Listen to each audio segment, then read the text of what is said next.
What happens when a broken woman finds herself before the only man capable of touching every wound with healing and turning them into desire? She is a young widow, fragile, unprotected, marked by the invisible chains of a relationship that left deep scars on her soul. She carries in her chest the cruel poison of self-deprecation and believes she will never be worthy of true love.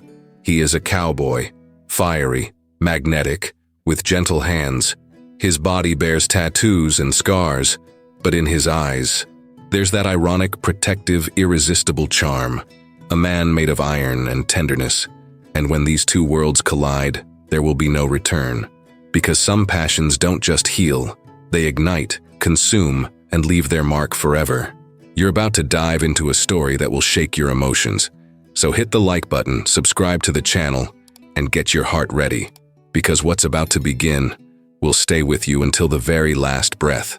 On a late afternoon during a stubborn summer in Madison Valley, with the Montana mountains lit by tired gold and the river running like a silver thread beneath the wind, the small town of Bridgers Pass ended the day the only way it knew how. Doors creaking, dust suspended in the air, and low voices repeating the same old stories. The scent of freshly cut hay drifted in from the neighboring properties like a note of good intentions. Horses blew air through their nostrils, and the sky, too wide to hold any secrets, darkened slowly. It was there, in this world of leather, dust, and silence, that fate decided to cross two lives that, until then, had been walking in parallel. Margaret Albright had once been the kind of woman who could step into a field and make it glow, not through grand gestures, but through details. A laugh that rhymed with the sound of hooves, her light braid bouncing against her back as she rode, the ease with which she spoke to the morning like it was an old friend. Before she married, she loved leaving her boot prints in the damp earth by the riverbanks, where dragonflies perched like living jewels on the skin of the world. She had simple plans, the kind that could fill a lifetime. A house that smelled of bread and coffee, 2 horses, one gentle and one stubborn, and a garden that bloomed without asking permission, and in her heart, a nearly childlike belief that love was a shelter, not a cage. Then came Daniel Spencer. At first, his words arrived like polished promises, but the shine was cheap varnish. It peeled away as soon as she learned to see clearly. The windows of the house closed, first to the wind, then to her friends, and finally to herself. He didn't always yell. Humiliation has many voices, and the cruelest of them is a whisper. But with every correction for her own good, every calculated touch disguised as affection, every look that weighed more than hands, Maggie shrank a little. Neighbors who once saw her out in the fields began to see her at the general store with curved shoulders and a smile that apologized for existing. In public, Spencer maintained the facade of a respectable man, hat well placed, boots polished, and a rehearsed smile that fooled the unaware. But that day, on the main street of Bridgers Pass, under the faded feed and supply sign, the mask fell. When he thought no one was watching, he dug his fingers into his wife's arm with the force of possession, his knuckles white, and spoke in a tone low enough to sound intimate but sharp enough to cut through the air. "Don't look at anyone like that, Margaret."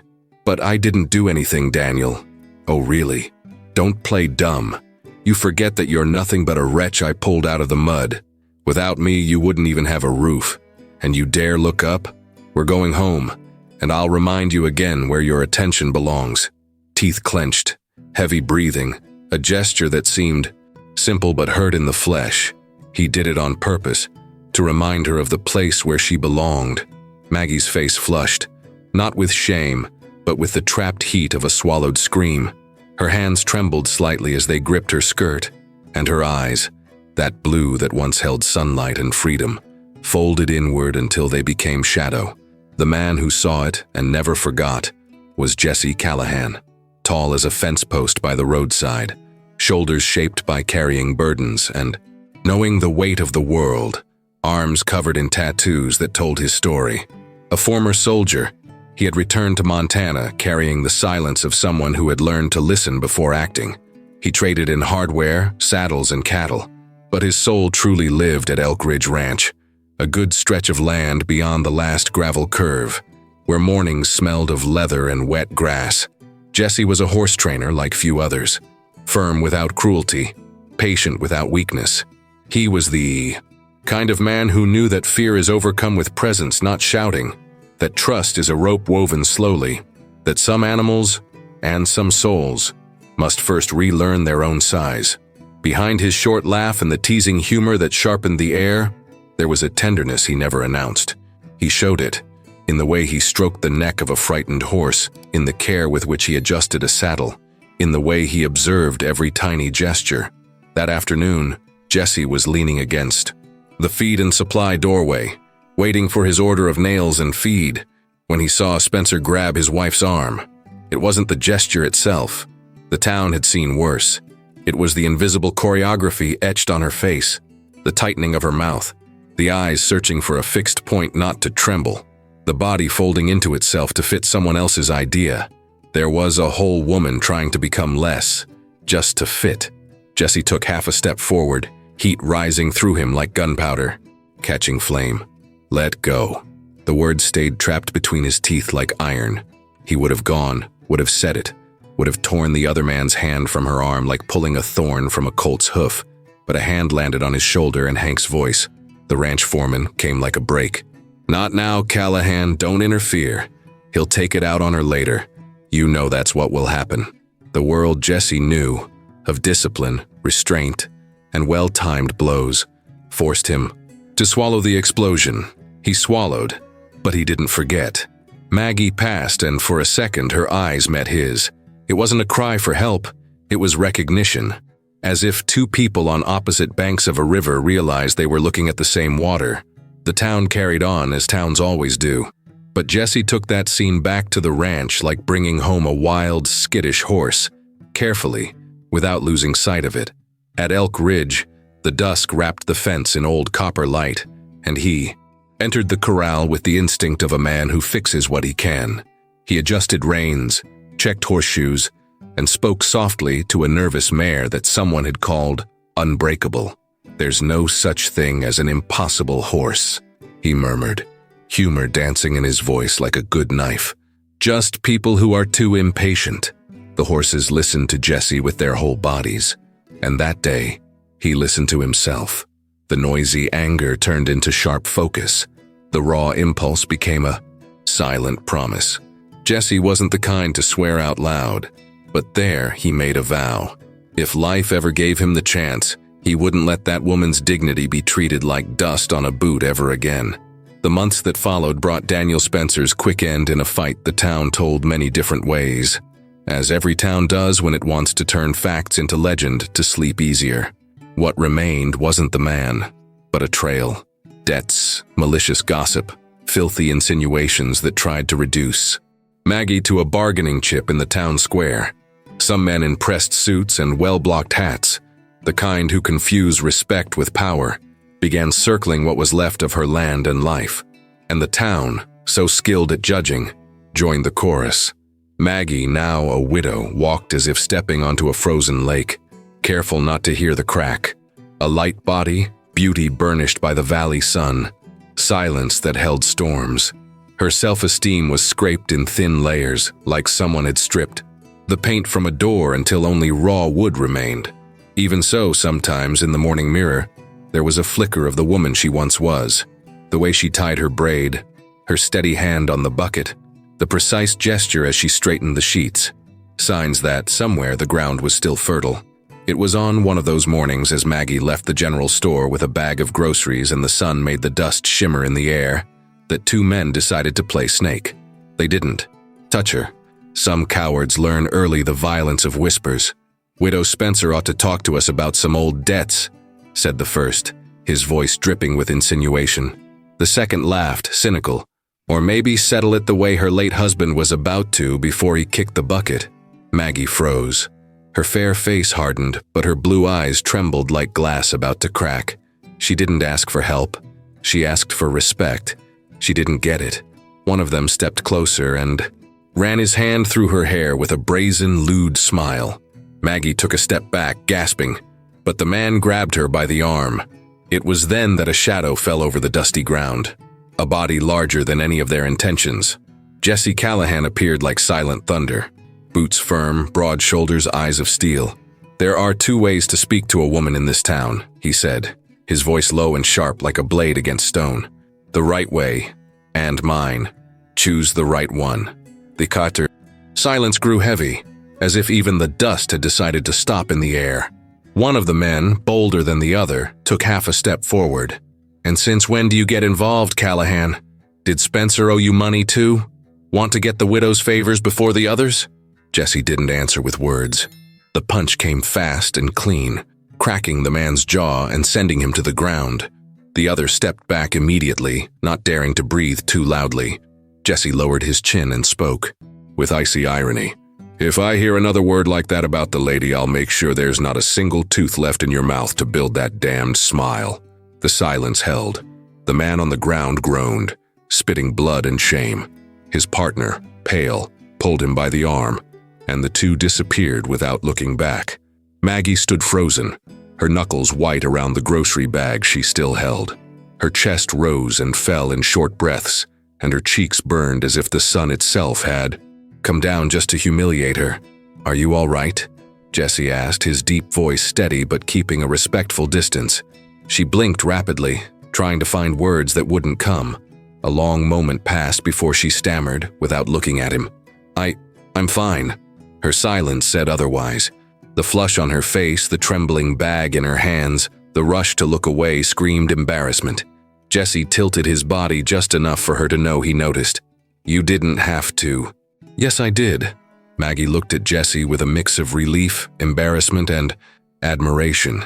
He was tall, handsome, with deep, piercing blue eyes. She trembled inside, searching for a quick way to get out of his sight and disappear. "Anyone else bothering you besides those two?" He pressed, his tone light, almost teasing. She swallowed hard, looked away again, and began to move to leave.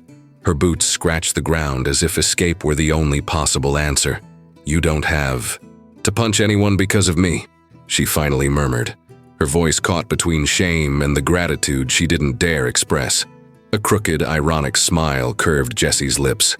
"Ah, but then you'd be taking away all my fun, ma'am." She stopped for a moment, her heartbeat uneven, and lifted her eyes to him, still red with embarrassment. "Am I some kind of entertainment for you?" Her voice came out trembling, a breath of challenge wrapped in shame. The playful glint in his eyes didn't fade. "Of course not, Maggie." And then, as if it were the most natural thing in the world, he added, "May I call you Maggie?" She didn't answer. She simply clutched the bag to her chest, her eyes fleeing from his like someone ashamed of their own reflection. The idea of receiving attention from a man like Jesse, so imposing, so magnetic, made her feel small, plain, out of place. He didn't seem to notice, or maybe he did, and still insisted. Jesse adjusted his hat with a slow gesture, walking alongside her down the dusty street. "You shouldn't worry so much about what those types say," he said lightly, almost playfully, but with steel underneath. "The only one who knows your life is you. The rest is just noise." She kept her lips pressed shut, too afraid to answer, and quickened her pace. Jesse's gaze caught something that hurt more than any silence, the wet glimmer at the corner of her eyes, the torment of someone carrying far more than she could ever. "Hey." He drew a deep breath, shifted his sharp humor in another direction, and spoke like a man changing the subject to save a life. "You know, horses are funny creatures. They sense fear, weight, but they also sense kindness." He noticed the slight, almost imperceptible lift of her eyes. "I train a few at my ranch, Elk Ridge. They're gentle, friendly, usually manage to pull a smile out of folks who swore they'd forgotten how." The flicker of interest was brief, but real. She blinked, squeezed the bag, and muttered, "It sounds beautiful." Jesse smiled sideways, pleased with the small crack in her armor. "It's more than beautiful. You should come by someday. I bet they'd like you." She took a deep breath, still trying to escape the whirlwind he stirred. Finally, she gave a barely perceptible nod. "I have to go, Mr. Callahan." He tilted his head, his gaze locked on her. "Jesse." His deep voice slid between them like a promise. "Call me Jesse." She didn't dare respond. She simply turned and walked away, feeling her skin burn where his eyes still touched her. as if she'd been marked by something invisible. Jesse stood there, watching the blonde figure disappear down the narrow street, with that crooked smile of a man who knows how to recognize a skittish colt, but also knows that with patience and gentleness, even the most mistrustful can learn to trust again. The sun was already sinking behind the hills when Jesse returned. To Elk Ridge, the ranch breathed silence, broken only by the occasional neigh and the rhythmic sound of hooves against the earth. He dismounted, removed his hat, and ran his hand through his sweat-damp hair, trying to chase away the image that clung to his mind. Maggie, clutching that bag to her chest like a shield, her clear eyes filling with tears she refused to shed. He tossed his hat onto the fence, opened the stable, and stepped inside. The smell of hay and leather greeted him. Like an old friend, he gently patted the neck of Thunder, the stallion who always seemed to understand more than he should. "You saw that today, boy?" he muttered, resting his forehead against the animal for a moment. Two cowards finding amusement in spitting venom at a woman who's already hurt, and me nearly breaking their faces right there. Thunder snorted, as if approving. Jesse chuckled low, but the sound wasn't light. It was iron. "Think I should have hit harder, huh?" He ran his hand over the reins as if gripping his anger with firm fingers. "Spencer's gone, and good riddance, but he left scars that won't fade anytime soon. Bastard." The words came out like embers. He closed his eyes for a moment, breathing deeply, and what followed was what unsettled him most. The urge to protect her, not out of pity, but out of honor. And because, contrary to what she believed, Maggie hadn't fully faded away. He'd seen it, in her eyes, in the faint spark when he spoke about the horses. There was life there, hidden, wounded, but pulsing. Jesse stroked Thunder's back, forcing an ironic smile at himself. "Well, look at me, partner. Jesse Callahan, made of dust and scars, thinking about a blonde widow like some cheap romance hero." He let out a dry laugh, shaking his head. "I'm a goner." The horse snorted again, and Jesse ruffled his mane, resigned. "Yeah, buddy. If anyone understands a wounded soul, it's us. Skittish horses and wary. Widows both just need time and a little patience." And there, surrounded by the scent of leather and hay, Jesse admitted to himself what he wouldn't say to anyone else. Maggie Albright was already under his skin, whether he liked it or not. Morning in the Madison Valley looked ordinary, but fate had been working its own tricks. At the small makeshift counter in her kitchen, Maggie boxed apple and pumpkin pies in paper cartons. The sweet smell filled the modest house, but her heart was far from sweetness. Every fold of the paper carried worry. Late rent hung over her head like a heavy cloud. When the landlord, Mr. Collins, appeared in the doorway, hat in hand, Maggie already knew this wasn't a courtesy call. His face was stern, but his eyes, lingering on her too long, traveling her body in a way that made her draw her shoulders in, held something that unsettled her. 2 weeks, Mrs. Albright." His voice came dry, with a long pause, as if he enjoyed seeing her. Uncomfortable. "If you don't pay, I'll evict you. The order's already ready." She only nodded, throat tight, wishing he would leave quickly. The silence between them felt heavier than the words themselves, and when he finally walked away, Maggie let out the breath she hadn't realized she'd been holding. The kitchen felt too small for the weight she carried. She picked up the boxes, arranged them in the basket, and headed out along the town's dusty streets, her steps brisk, her heart pleading.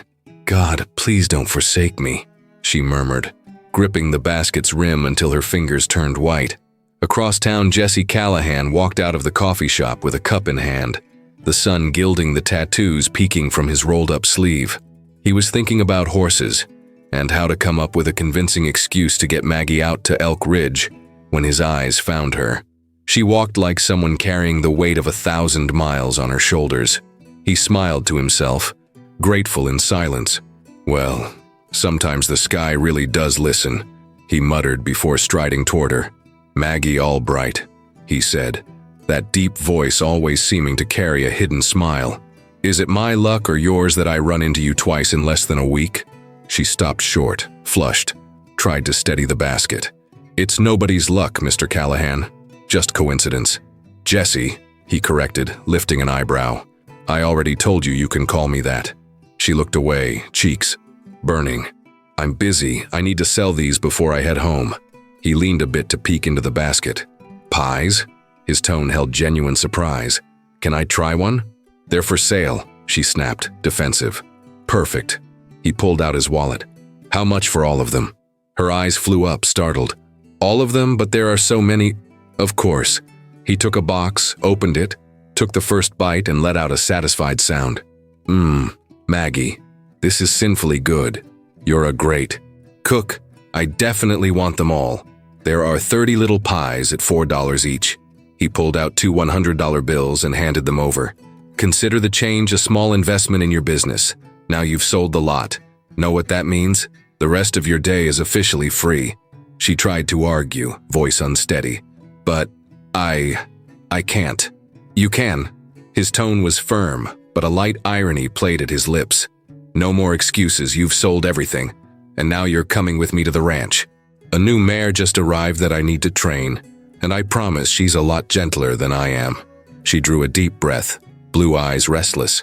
The threat of eviction and of her whole life kept her quiet, but there was something in that crooked smile, something in that insistence, that made her give in.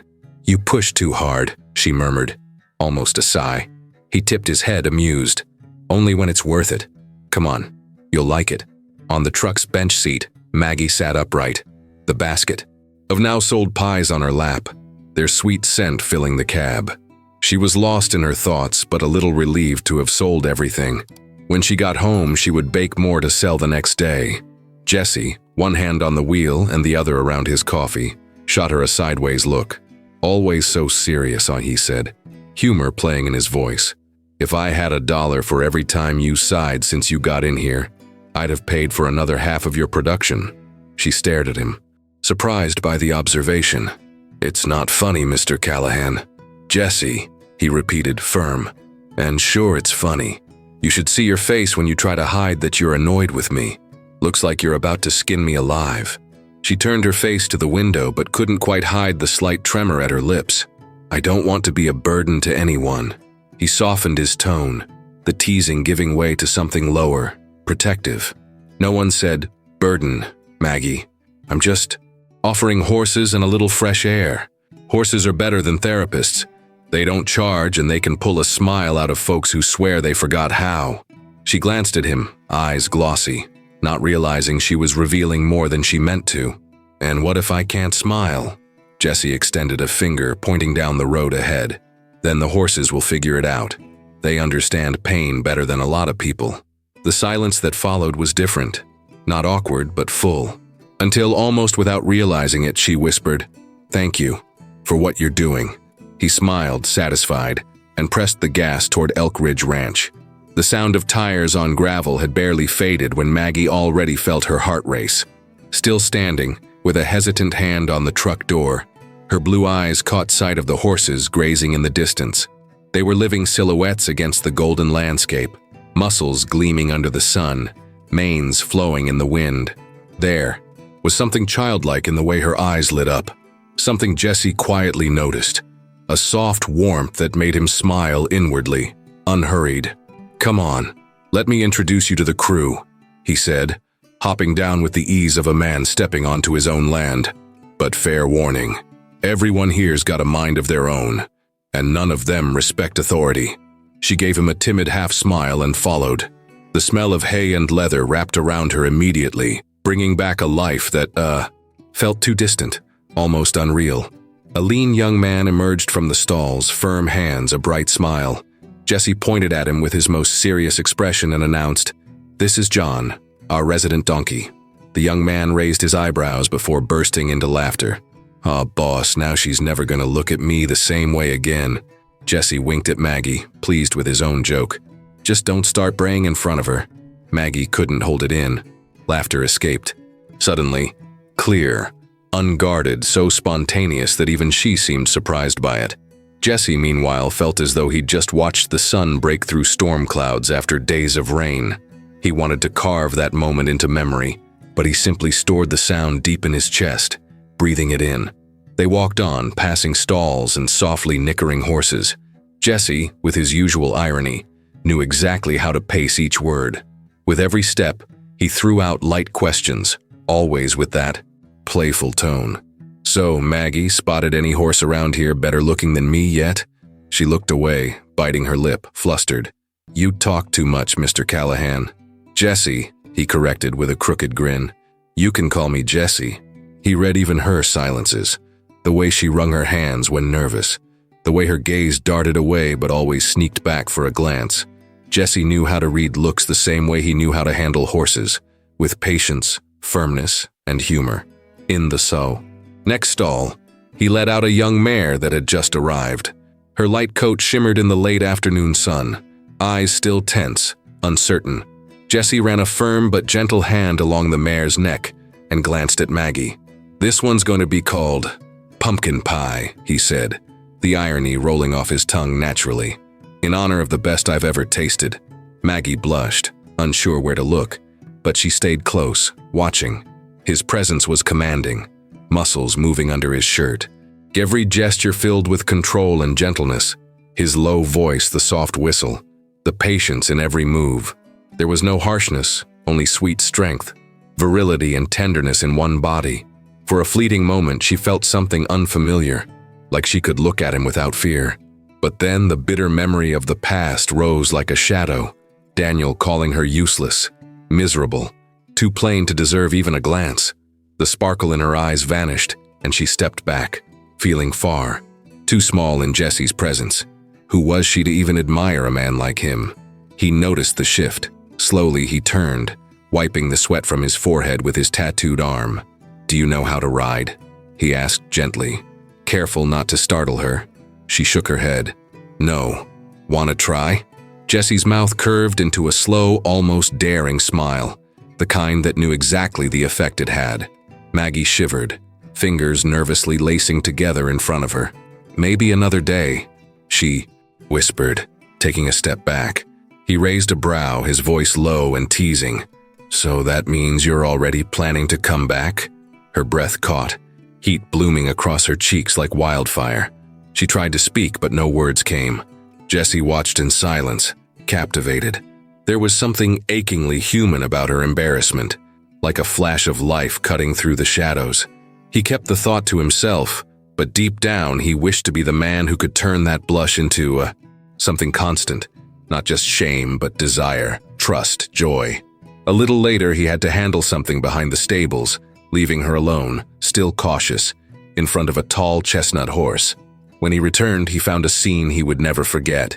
Maggie, leaning against the horse's neck, eyes closed, her hand slowly stroking the warm coat. The horse stood still, as if he understood. Her voice, soft, escaped between sighs. "You're magnificent. So strong. I wish I were like you." Running without fear, just feeling the wind and never hiding again. Jesse froze in the doorway's shadow, unwilling to interrupt. There was more truth in her whispered words than in anything she could have said to him. The day tilted toward evening. Maggie began to fidget, adjusting her skirt, glancing at the reddening sky. Jesse noticed immediately. "Want to head back?" She nodded gently. "It was a good day, but I need to get home." She paused, trying to mask her shyness. "And you still have about 25 pies left to eat." Jesse laughed heartily, the kind that rumbles in the chest. 25? I'll have to share with the boys. Wouldn't be fair to give them a taste and then cut them off. They'll make me drive to town every week just to keep the supply steady." The ride back was quiet, but not empty. Every breath she took seemed to fill the space between them.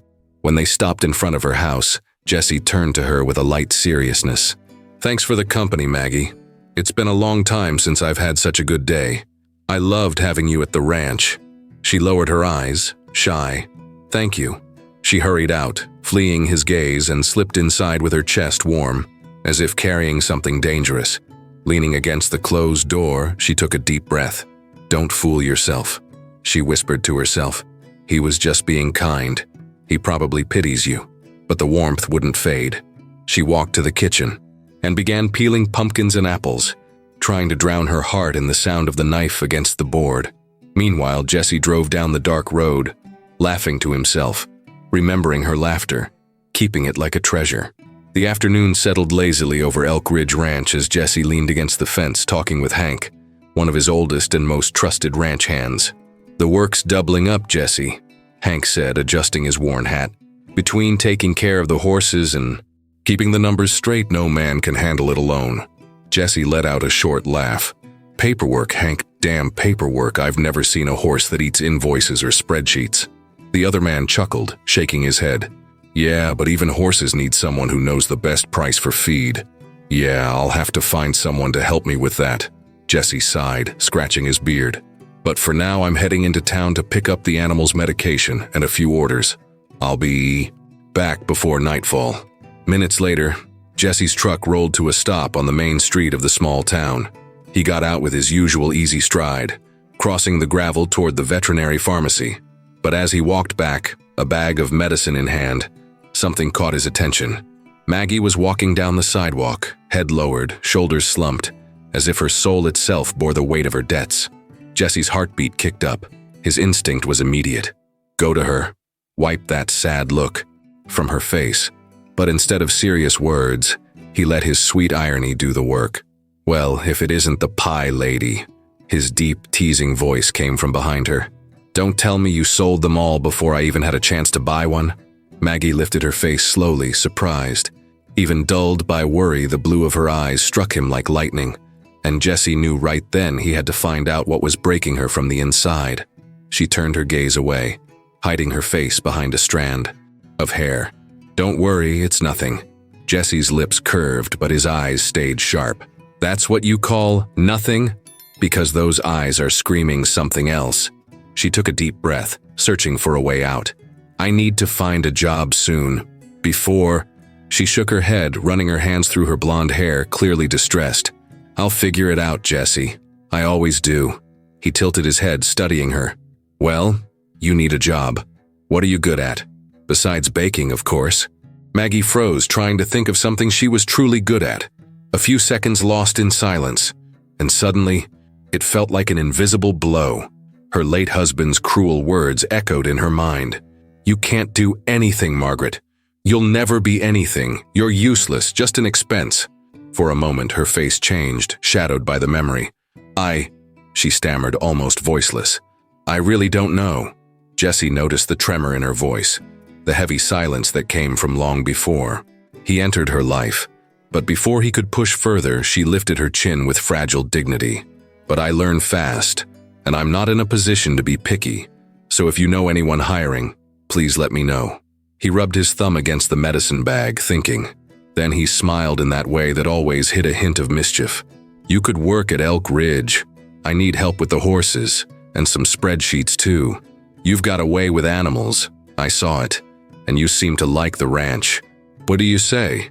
She frowned, genuinely surprised by the offer. "I don't know, Jesse. I know you're trying to help, but you don't have to solve my problems. They're not yours." He chuckled low, his deep voice vibrating through the air. "Maggie, I'm perfectly capable of picking the battles I want to fight, and this one's no trouble at all. You need work. I need help. Sounds fair, doesn't it?" She looked at him with a new glimmer in her eyes, feeling that strange, unsettling sensation she always felt when those blue eyes held her gaze. "All right, I'll accept, but on one condition." "And what's that?" "That you let me do a 1-week trial to see if this will work. I don't have experience with animals, but spreadsheets.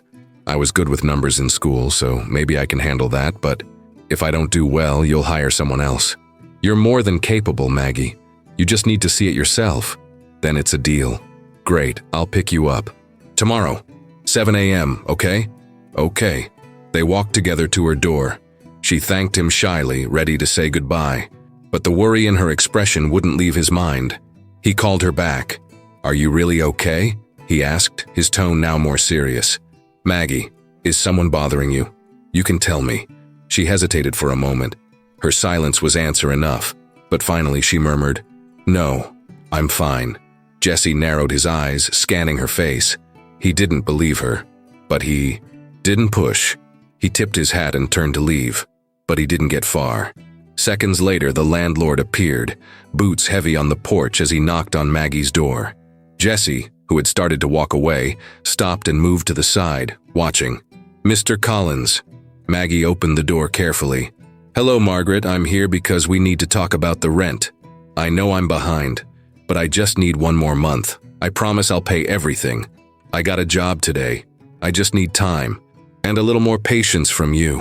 The man smiled, a kind of smile that never reached the eyes. "Listen, girl, it's been months. I can see you're struggling. Maybe we could come to a different arrangement, sweetheart." Maggie blinked, stunned, a frozen wave crashing through her body. I'm not sure I understand." Collins stepped closer, running a hand through her hair in a threatening gesture. "Oh, you understand. We could have some fun together tonight and I'll forget the late rent. I promise I'll be better company than Spencer ever was." She stepped back, her voice trembling, her whole body tense with cold panic. "You're mistaken about me, Mr. Collins, and you're disrespecting me. Please leave my house." Collins laughed, his breath reeking of alcohol and arrogance, moving closer as if he'd already decided the price of her dignity. "I'm not leaving without what I'm owed," he growled. "You either pay now or you pay with me. You'll end up liking it. Little widow, I promise I'll be better than that useless Spencer in—" He didn't finish. The blow came without warning. Jesse's fist crashed into his face like thunder splitting the sky. Collins flew against the wall, his filthy smile shattering. Jesse didn't back down. His broad frame advanced with the lethal calm of a man who had fought real battles and knew exactly where to hit. He grabbed the man by the collar, lifting him like nothing, and spoke into his ear, his voice dripping with icy irony. "So that's it, respectable Mr. Collins? Renting houses by day and harassing widows by night? I thought I was dealing with a man, but you're just another worm crawling through this town." Collins tried to laugh, spitting, but all that came out was a cowardly sneer. "You're getting way too involved, Callahan. What is this, huh? You want the little widow too? Hungry for Spencer's leftovers? She's not even worth—" The words were still in the air when Jesse snapped. Another punch cut the sentence in half and broke his nose too. In seconds, the ex-soldier had him pinned, his knee pressing Collins's back to the floor, his arm twisted to the limit. Collins's scream echoed through the porch, smothered by Jesse's sharp voice. "You're going to apologize to her for what you just said. Now!" The pressure on the arm intensified, cruel and controlled. Ah! Collins gasped, fighting it, but pain won. I'm sorry. Louder. I'm sorry, Margaret." Jesse pushed his head into the floor once more, just to make the lesson clear. Then he released him like tossing away garbage. His blue eyes burned cold, but his mouth curved into a deadly half-smile. "Tomorrow morning you'll get the rent, Collins, in the form of a visit from my lawyer with a well-written lawsuit. Harassment has a price, and you're going to pay every cent. And if I catch you even looking at her again, you'll regret it." Collins crawled away, humiliated and panting, stumbling into the night, cursing under his breath. The silence that followed was heavy until Jesse turned. Maggie was against the wall, hands trembling over her chest, tears streaming freely down her face. He exhaled slowly, softening his voice. Hey, Maggie, are you okay?" Her chest rose and fell in short, quick breaths. "You don't have to be afraid anymore. It's over. He won't bother you again. I won't let him." She stared at him, frozen. She couldn't believe this man had done all that to defend her. He pulled her into his arms for a few seconds, and that embrace felt like a shield wrapping around her. She had never felt so protected and held as she did in those few brief moments. Then he stepped back, jaw tight. Maggie watched him, speechless. He paced back and forth, clearly deciding what to do next, a crease of worry forming on his brow. "Maggie, you know what? I'm not leaving you here alone. You're coming to Elk Ridge with me. Tonight.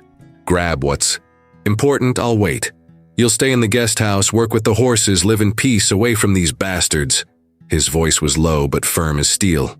Inside, though, Jesse burned like a volcano about to erupt. He thought of that bastard Spencer, already rotting in the ground, and hoped hell itself was licking his carcass with eternal flames. The man might be dead, but he had left scars and consequences on her that made Jesse want to smash through walls. Maggie tried to protest, her voice shaky, fragile. "Jesse, I don't want to be a burden, He raised his hand, firm, his blue eyes locking onto hers like iron chains. "I told you, Maggie, I choose my battles." His voice came out low, heavy with restrained fury. "And I've already chosen this one. You're going to have peace, you're going to be safe. No isn't an option, sweetheart. Go get your things. A sob escaped her lips. Her heart raced so hard she was afraid he'd hear it. Warmth rose through her chest, a warmth that wasn't just fear, but the feeling of being alive again, blood flowing where only silence and emptiness had lived. And somehow, that feeling came from him, from this man who, with overwhelming fury, had defended her honor like no one ever had. Inside, Maggie wrestled with shame and disbelief, but she couldn't deny it. Jesse stirred something in her, something dangerous, real, as if he were waking a part of her she thought had died forever, and it scared her just as much as it made her feel alive. The sun had barely cleared the horizon when Maggie opened her eyes. For the first time in years, the night had been whole. No jolts awake, no nightmares, no muffled cries in the dark, just the sweet quiet of the countryside, broken by birds greeting the day. The comfortable bed felt like a gift, but what truly let her breathe again was a new sensation: safety. She drew a deep breath, let the clean air fill her lungs, and smiled to herself. She put on the plaid shirt she'd set aside the night before, tied up her hair, and with her heart racing, stepped out for her first day at Elk Ridge. She found Jesse near the stalls, tall, commanding, sunlight already gilding the tattoos on his arms as he adjusted a baize halter. He looked her over head to toe, and that crooked smile made room for his humor. "Morning, Mrs. Albright," he said, voice warm and teasing.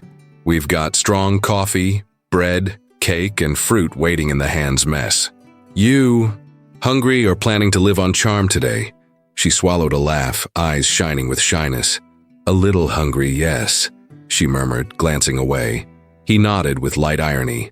"Then let's feed that courage. A ranch doesn't run without coffee and good humor." The morning passed in introductions. Maggie met every corner and every man and woman working at Elk Ridge. Everyone welcomed her kindly, but it was John, the stable hand, who drew out her first spontaneous laugh. "Welcome, Maggie," he said with a cheeky wink. "Finally a pretty face around here. Now I don't have to look at the boss's mug all day." Her laugh burst out before she could hold it back, and Jesse didn't miss a beat. "Look at that. Our resident donkey started braying early." Jesse shot back with mock sternness. "One more of those and I'll have you sleeping in the barn and sharing the horse's hay." John howled, shaking his head, and Maggie dropped her gaze, blushing, but the smile stayed. Jesse, pretending at thinly veiled jealousy, added, "Though, come to think of it, the boy's right about one thing. The ranch really is better looking with you here." She lost her breath for a second, and before she could protest, Jesse was already sending everyone back to work, keeping the reins tight. He brought Maggie to the stalls and showed her light tasks: change water, arrange feed, stroke the animals. What surprised him was how the horses reacted to her. Those needing calm settled in her presence. The edgier ones accepted her touch without resistance. There was a natural gentleness in everything she did, and Jesse watched in quiet wonder. As the afternoon wore on, innocent sparks flickered in the glances they traded. She looked away quickly, trying to focus on her tasks, but couldn't stop the warmth rising in her chest every time she felt his gaze on her. Jesse, for his part, smiled inwardly. Her shyness was a silent invitation for him to be patient, careful, irresistible. Days later, Maggie had found her rhythm. Mornings, she handled tracking sheets, organizing data with surprising precision. Jesse would pass the door of the makeshift office just to see her focused, biting her lip as she added columns, and the simple sight stole a smile from him. Afternoons, she joined him in the barns, discovering the world of horses, and without noticing, letting him discover hers. That afternoon, the sun laid a golden wash over the pastures. Jesse was rinsing down Thunder, his stallion, when he tipped his chin at her. "Come here, Maggie, I want to show you something." She came closer slowly, boots crunching straw, heart off beat at the sight of him. Jesse ran the brush over the gleaming coat, firm and gentle at once. "You know, Maggie, horses carry something few people understand," he began, his deep voice like a confidence. "Since ancient times they've walked with us. They carried warriors into battle, kept families going, crossed deserts. More than beasts of burden, they were bridges between worlds." He paused, letting the brush rest in his hand, His blue eyes met hers, intense. Some of the native peoples here say the horse is wind with a spirit, that the sound of their hooves echoes straight into the heart of the earth, and that when a person rides a horse, two souls become one. That's why they can feel our pain, our joy, even our anger. Jesse's smile tilted, but there was reverence in his. So, I think they're right. Maggie's breath thinned. Her chest tightened and warmed. And you really believe that? She asked, almost a whisper, as if afraid to break the spell. He shook his head, flicking a little water her way, making her flinch and laugh softly. It's not belief, Maggie, it's experience. I see it every day. Horses see us from the inside out, and sometimes they remind us there's strength where we thought there was nothing left. She looked away to the horse, throat tight, unable to hide the brightening in her eyes. It was as if those words were meant for her, mending old cracks, nudging deep wounds. Silence stretched, but it wasn't empty. The air between them felt dense, charged with something Maggie didn't dare name. Jesse lifted a hand and brushed a loose strand of hair from her face. The light touch struck like a spark on coals. Their eyes locked. Heat surged through every nerve in her, and his own breath came heavier. You've gotta way with them, he said, voice low, roughened. But you don't know yet that you've got away with people too, even without trying. Maggie took a step back, heart racing, as if the whole world had shifted. Memories tried to crowd in. Spencer's poisonous words, the years of humiliation, but over them rose the image of the man before her. Tall, tattooed, strong, ironic, and still gentle enough to touch her soul without hurting it. His steady gaze made her feel something she hadn't dared in a long time. Alive, wanted, and Jesse silently realized what pulsed in him wasn't just attraction. It was the urge to break the invisible chains that still bound her, to see her run free like the horses she loved. Night fell warm over Elk Ridge, the sky strewn with stars, the air scented with fresh-cut hay. On the porch, the soft glow of the lamp cast welcoming shadows on the wood. Maggie set a fresh pumpkin pie in front of him. Shy gesture, heavy with meaning. Jesse arched a brow, amused. Pumpkin pie, for me. His tone was light, almost teasing, but his voice carried warmth. It's just a thank you, she said, adjusting the teacup in her hands, for what you've done for me. He didn't argue. He cut a slice, took a bite, and closed his eyes, hamming up his delight. If you keep baking like this, Maggie, I'm going to be the one in your debt. She laughed softly, but tension still lived in her shoulders. They sat for a while in quiet, only the far-off chorus, of crickets filling the air, until Jesse leaned back on the bench and opened a space for confidences. I've been in places, he began, rolling the bottle in his hand, that would make you doubt there's any light in this world.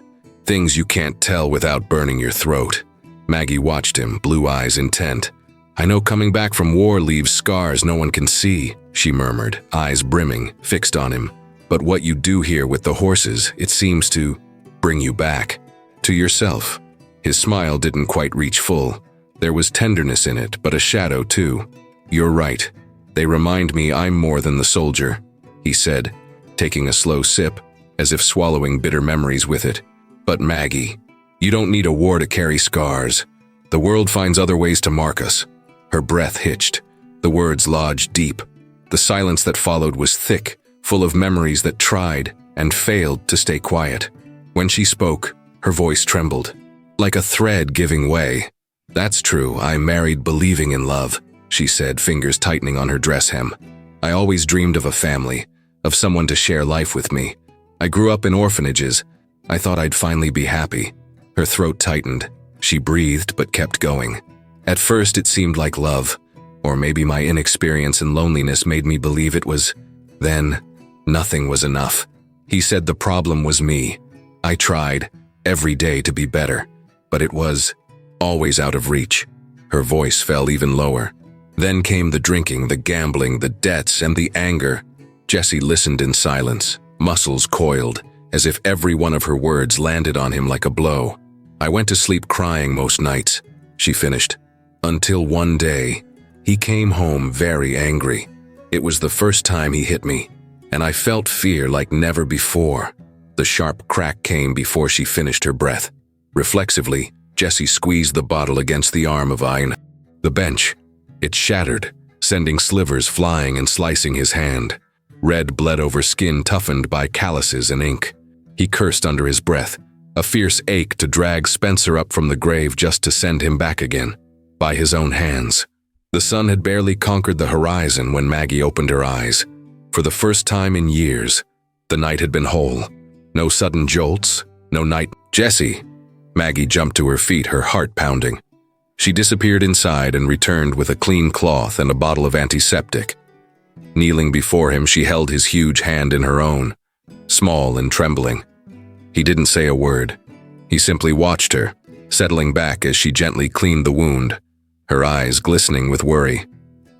"It's lucky it's just superficial," she said softly, almost tenderly. "No stitches needed. A few days and it'll be healed."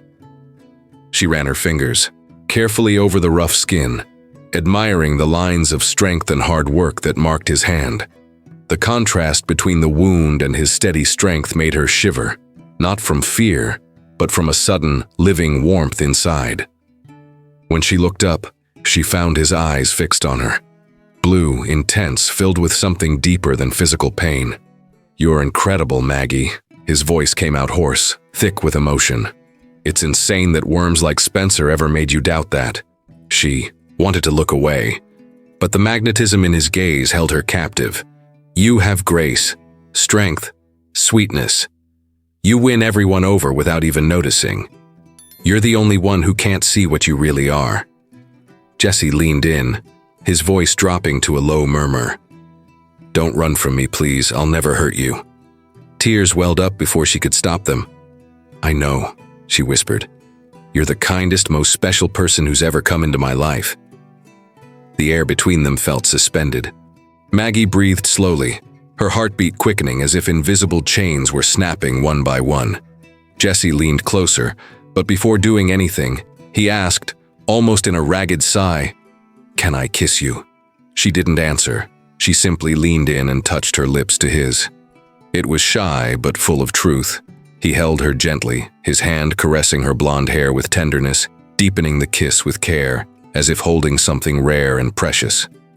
When he pulled back just slightly, he whispered, looking straight into her eyes with every ounce of honesty he had, "I'm lost for you, Maggie. Lost and in love." She smiled through tears and kissed him again, softly, reassuringly. Jesse took her hand and placed it against his chest, where his heart beat hard and uneven. "Feel that," he said intensely. "I want you to know you're free, that you're beautiful, that you're desirable and worthy of respect. I want you to see yourself the way I see you. You're wonderful, Maggie. And I'll never get tired of showing you that." She cried silently and he smiled, pulling her closer. "Be my girl, Maggie. Slowly, in your own time. I want you to know me. I want you to feel safe with me. Let me take care of you." Maggie stared at him, feeling her old fears losing their grip with each passing second, like chains finally breaking. The intense blue of his eyes wrapped around her with a disarming truth, and she could hardly believe she was being looked at that way, with so much care, with such certainty. Inside her, something new and beautiful was being born, made of tenderness and desire, so strong it almost ached.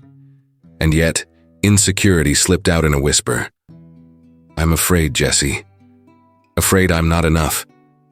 That I'll disappoint you."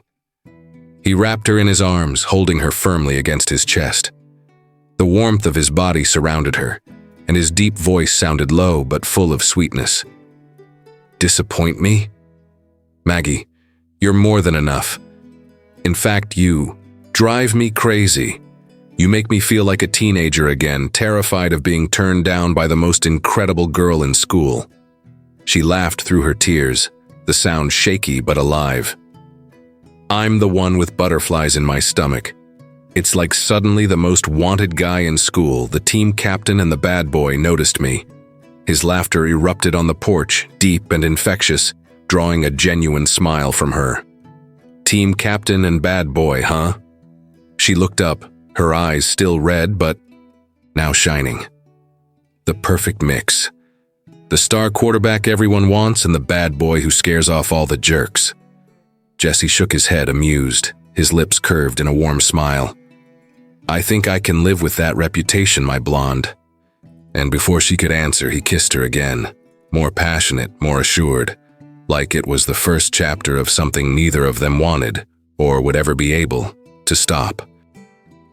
The days at Elk Ridge Ranch turned into weeks, and the weeks into months. Life there moved with an almost sacred rhythm. The sun rose, gilding the fields, the scent of fresh hay filled the air, and Maggie, who once barely dared to lift her eyes, now smiled more easily. Jesse kept his word. She had work, safety, and respect. But above all, she had a companion who seemed made to guide her back into the light. The mare pumpkin pie, named in honor of the pies Maggie baked with such care, became the symbol of her new season. At first, Maggie laughed nervously as she held the reins, insisting she had no talent for it. Jesse, patient and steady, always with that teasing humor, taught her every step, every move. "Look here, sweetheart," he'd say, one corner of his mouth hooked in a mischievous smile. "Riding's not so different from life. You need confidence, a steady hand, and sometimes a bit of daring." John never missed a chance to chime in. "Easy there, boss, or the lady will quit the ranch. When she learns that besides handling spreadsheets, she'll have to put up with your philosophies." Maggie burst into laughter, and Jesse sighed in mock defeat, just to see her smile again. Evenings became ritual. Everyone gathered around the fire. John with his exaggerated tales, Mrs. Smith the cook bringing cornbread still warm from the oven, and Jesse always finding a way to sit close to Maggie, as if simple nearness were enough to warm the heart. Conversations drifted from ranch, life to childhood memories, and between laughter and glances, Jesse and Maggie grew into accomplices, love taking root quietly, solid and irresistible. 3 months passed like this, until one perfect afternoon, the sky washed in orange and gold. Jesse decided he could no longer keep in what overflowed from every gesture. He led Maggie to the fence where the horses grazed. A light wind played in her blonde hair, and her blue eyes reflected Montana's vastness. He took her hands, calloused, yet delicate, and spoke in that tone that mixed humor with truth, warmth with strength.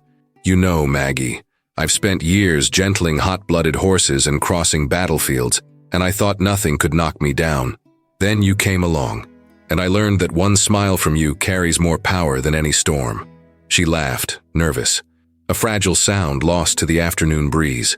Her heart raced and her hands trembled in his, but Jesse didn't look away. He leaned closer, his deep voice carrying the strength of thunder and the tenderness of a prayer. "So, here's my indecent proposal," he murmured, that roguish smile making her blood run warm. His thumb skimmed lightly over her skin, as if he wanted to etch the moment there. "I want you to be my wife. I want to wake up with you every morning, breathe in the sweet scent of coffee and the warmth of your skin before the sun is up. I want to share bread, work, the quiet, and every hidden laugh only you can coax out of me." Maggie sighed, her chest rising and falling quickly.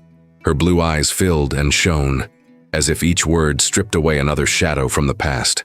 He drew even closer, close enough that she could feel his warm breath against her lips. "I want to protect you, tease you, love you with every part of me." His voice was deep, ardent. "And if you'll let me, Maggie, I want to spend my life being the cowboy who will never, ever leave you alone." A tear slipped down her cheek. Before it could fall, Jesse brushed it away with the back of his fingers. The strong, gentle gesture drew a soft sob from her. Then, with the courage born of love, Maggie lifted her hand and stroked his short beard. She had always loved the roughness against her fingertips, like holding a piece of the man in his most honest form. "Jesse," she whispered, voice hushed and sweet, "you have no idea how long I've dreamed of being loved like this. For so long I thought I'd never be enough for anyone." Her fingers traced his jawline in a reverent caress.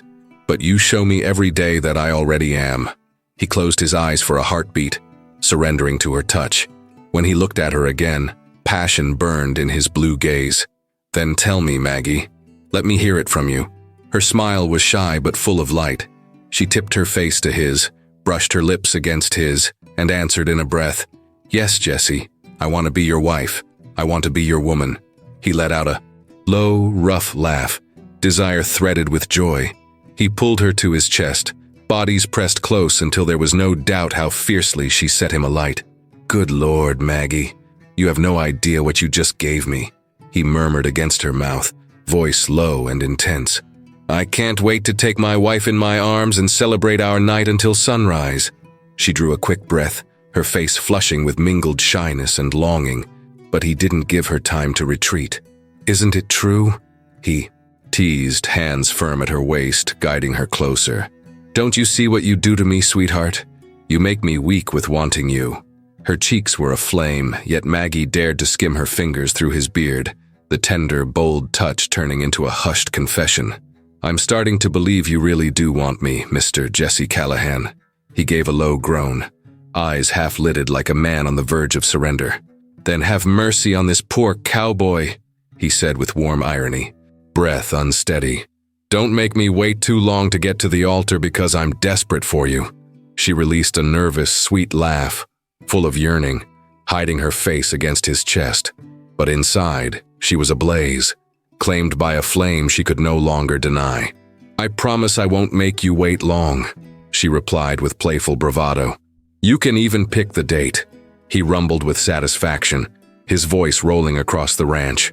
"Please tell me you've got a white dress tucked in the closet and we can run to the pastor tonight." She lifted her gaze, blue sparks dancing, and answered with a sly smile. "What's the hurry, Jesse? Afraid I'll run?"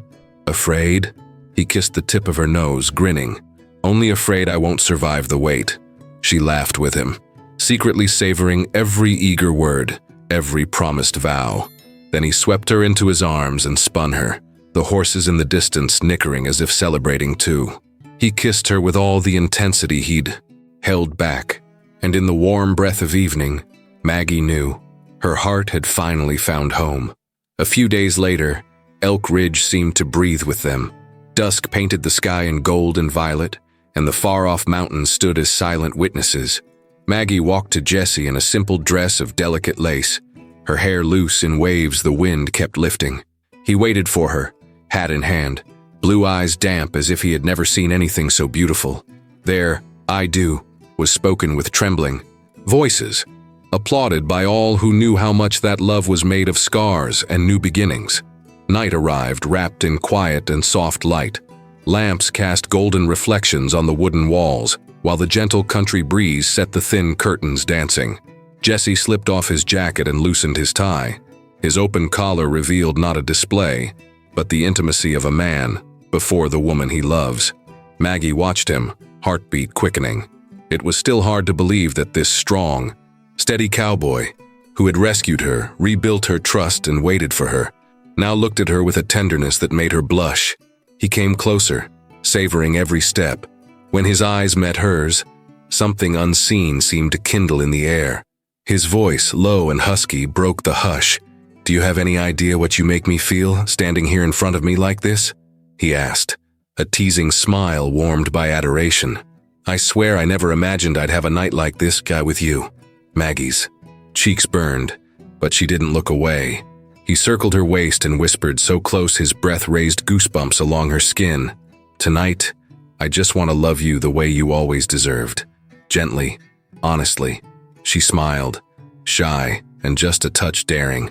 "Then I hope you know what you're doing, cowboy," she murmured, toying with his collar. "Oh, Maggie," he answered, a playful glint in his eyes. "I've dreamed of this moment so many times I've lost count." She laughed softly, nerves blending with joy. "You're making me blush."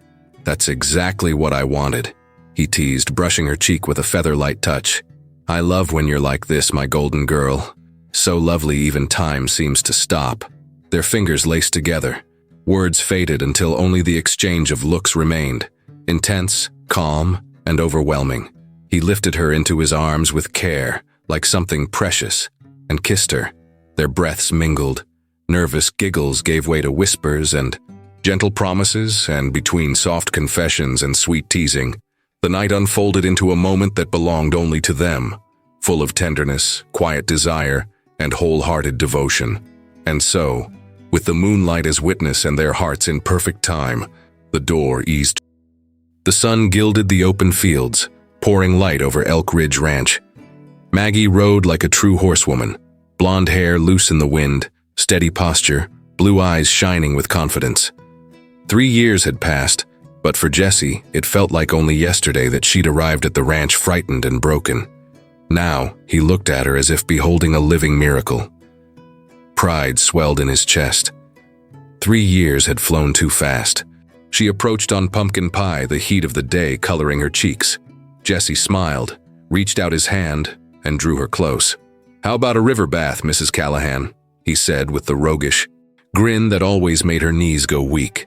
Minutes later, they were in the clear water, surrounded only by the sound of trees and the murmur of the current. Gentle teasing turned into tender touches, lingering kisses, and a shared moment as if the world belonged only to them. In the hush between them, Jesse pressed his forehead to hers and whispered, "Maggie, I'm a very happy man. You complete me." She looked at him with tenderness, her fingers sliding through his beard, the gesture he always loved. "Jesse, you're the man I admire most in this world. I love how you protected me when everything seemed lost, how you stood like a wall between me and the shadows that nearly destroyed me. I love your quiet strength, the way you care for the animals, how you wake before sunrise to take care of everything. Me, the ranch, our life. You never overload anyone, and you never complain. You carry it all on broad shoulders and still offer help to everyone, with kindness. You're the strongest, and at the same time, the gentlest, most affectionate of men." Her words sank deep, stirring his pride in a sweet way, moving him, and making him feel even more a man for being seen so clearly. Jesse drew a long breath, his throat tight. Maggie smiled, her eyes misting, and added, "I just wish I could bring you even more happiness." He cut in, surprised, smiling, "But love, you already are my greatest happiness." She touched a finger to his lips, asking softly for silence. "I know, but I still want to give you something special." She took his hand and laid it over her own belly. Jesse went still, his blue eyes filling with tears as he looked from her to his open palm resting on her abdomen. His breath caught. "Love," was all he managed to whisper, his voice raw. Maggie smiled through tears. "Jesse Callahan, soldier, cowboy, and my very own hero. You've just earned another title. You're going to be a daddy."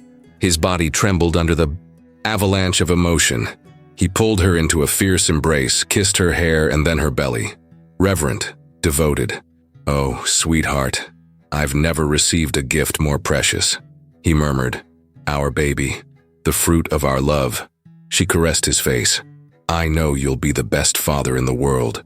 I'm so proud you're the father of my child." Amid tears, kisses, and caresses, happiness overtook them. The river bore witness to their joy, their love reaffirmed in every gesture. A few years passed. Late afternoon painted Elk Ridge in shades of gold as the Callahan family gathered in the ranch dining area. The smell of breads, jams, and Mrs. Smith's famous cornbread mingled with fresh coffee, and laughter echoed among the men. Hank, the foreman, leaned back in his chair, spinning yarns from the days when the ranch held fewer hands. And John, the pet jackass, as Jesse liked to call him, jumped in. "Well, at least now the boss has someone to fix his spreadsheets. And, someone to fix his heart," John said with playful mischief, winking at Maggie. Because before, Jesse had his cranky days, and on those days he was worse than a stubborn mule. Laughter burst around the table. Even Mrs. Smith pressed a hand to her apron to hide her grin. Jesse raised his mug slowly, eyes half closed, like a man lining up a shot. "Is that right, John?" His voice came out low, edged with irony. "Then I'll tell your girlfriend about that time you, not paying. Attention. Left the stall gate unlatched and let the colts loose, chasing chickens like lunatics." John's eyes went wide and he nearly dropped his slice of cake. "No, boss. For the love of God, don't do that. She still thinks I'm a responsible man." Hank, chewing absently, choked from laughing so hard, pounding his chest while Mrs. Smith hurried over with water. Jesse, savoring every second, kept going. "I can still hear your yell. Hold the chickens, I'll catch the horses." Jesse mimicked the boy's squeaky voice, drawing even more laughter. Looked more like a circus than a ranch. Maggie laughed heartily, eyes shining, while John pretended to hide behind his hat. "Have mercy, boss," he pleaded, laughing along, red as a ripe tomato.